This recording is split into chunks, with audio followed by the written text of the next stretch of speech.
So this is the book review for World Tree Online, the Duchess of Hammer's second dive begins. And Bye Bye is back, that's the name of the character. Just a week since the first dive came to an end, Bye Bye and his friends find themselves in Root City, a city built up around the World Tree itself. The sprawling metropolis is filled with potential and danger in equal measure. Barely logged in and just starting to put plans in place for the month-long dive into the World Tree Online, they are quickly entangled in a quest with far-reaching consequences should they fail.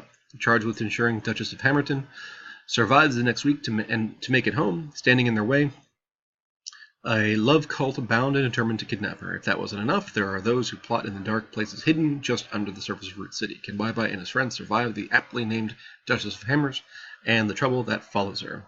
So, yeah, this is the second installment of the World Tree Online series, and it picks up exactly where the first one leaves off, which is nice.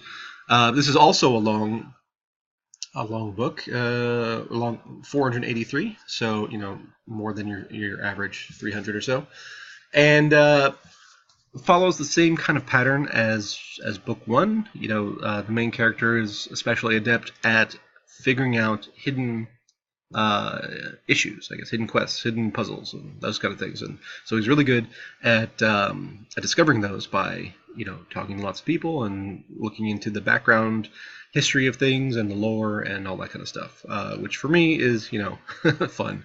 So it's sort of the nerds lit RPG, which in and of itself is somewhat redundant, but I enjoyed it. It was in this one we take a different set of issues than the first one, so dealing with different pantheons and than we saw in the first one.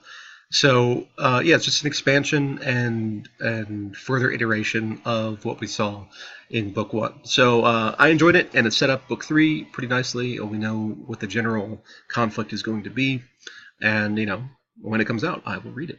So again, solid effort, fun to read. Give it 4 out of 5.